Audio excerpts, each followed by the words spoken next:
There are moments in life when the questions grow louder than the answers.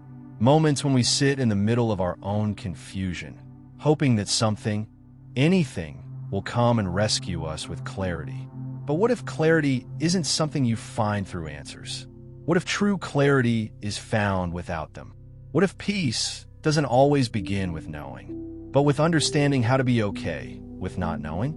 In Buddhist teachings, we often encounter the idea of letting go of attachment, letting go of desire, letting go of control. But one of the most powerful forms of letting go is releasing our need for answers. This doesn't mean giving up on understanding.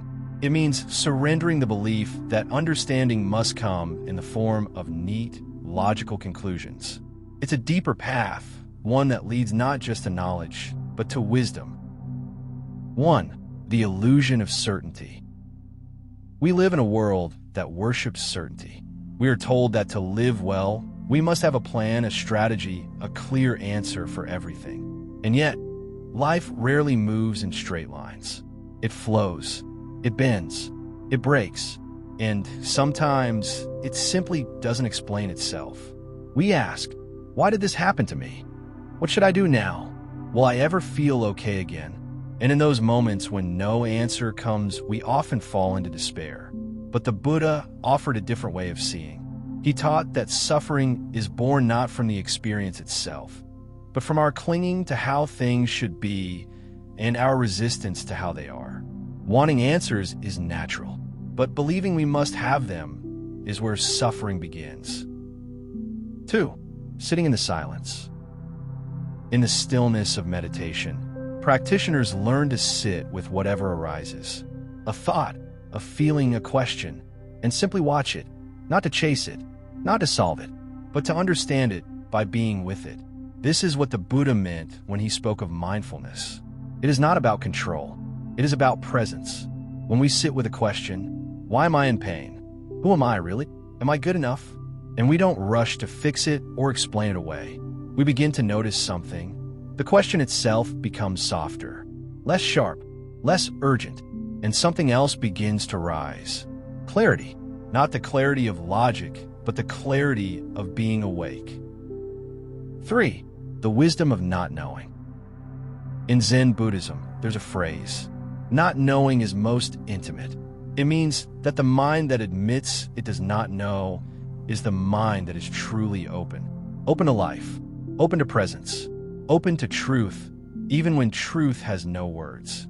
When we think we know, we close ourselves off.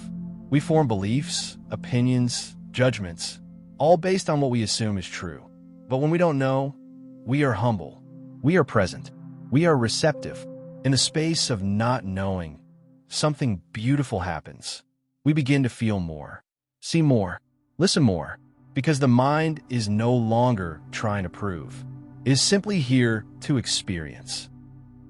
For when the mind settles, the heart opens. There's a kind of clarity that doesn't come through thinking. It comes through presence. When we drop the endless search for the right answer, we create space inside of ourselves. And in that space, the heart begins to speak. A quiet voice, a knowing without explanation. You feel drawn to something or away from it. You feel what is true for you, not because someone told you, but because you are present enough to hear it. This is intuition. This is wisdom. This is clarity that doesn't require explanation. And this kind of clarity often leads to compassion. Because once you realize how deeply uncertain everything is, you stop judging others for their confusion. You begin to understand. We're all finding our way through the dark. 5. Trusting the pathless path. The Buddha never claimed to give all the answers. He simply pointed, here is suffering. Here is the cause. Here is the way out. But the path, he left that to us. Because the real journey is not found in a map. It's found in walking, one uncertain step at a time. And when you stop needing to know where the path leads, you begin to notice the path itself, the sound of your breath, the feel of the ground beneath your feet, the light filtering through the trees. And that too is clarity, not a destination, but a way of seeing. 6. What we gain by letting go. When we stop chasing answers, something extraordinary begins to happen. We become softer, kinder, more spacious inside. We stop reacting and start listening. We stop forcing and start flowing. We stop fearing uncertainty and begin to dance with it. And ironically, that's when the real answers come. Not from analysis, but from alignment. Not from logic, but from life itself. Because when the mind is quiet, life can speak. 7. The lotus in the mud. Buddhist wisdom reminds us, clarity often arises from confusion. Just as the lotus grows from mud, our understanding is often born from pain. And so, when you're lost, when you're uncertain, when you're sitting in the middle of a question with no clear answer, breathe, be still, be kind to yourself. Let the mud swirl, let the water cloud. There is something growing beneath it all, something beautiful, something true. It does not need to be forced. It only needs to be allowed. 8.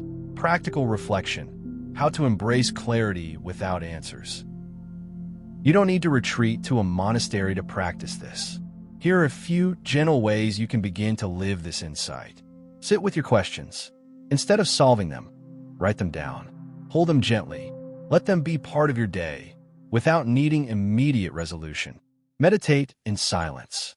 Even 5 minutes of stillness each morning can help you shift from reactive mind to reflective presence. Let go of urgency. When you feel rushed to figure it out, pause. Ask yourself, what would happen if I didn't know right now? Trust your body. Sometimes clarity comes through feeling, not thought. Listen to your gut, your breath, your tension. Find beauty in mystery. Watch the stars, the ocean, the trees. Notice how they offer no answers, and yet bring so much peace. 9. Conclusion. The quiet gift of not knowing. There's a kind of peace that doesn't come from understanding, but from releasing the need to understand. And in that release, you find something deeper than answers. You find clarity. You find compassion. You find freedom. The Buddha once said, when you realize how perfect everything is, you will tilt your head back and laugh at the sky. Perhaps what he meant is that when we stop needing life to explain itself, we start to see that it has been beautiful all along. You are allowed to not know. You are allowed to rest in the question. You are allowed to be here. Because here, in this moment, without answers, there is still clarity. There is still peace. And there is still you. Silent strength, gentle teachings for a restless world.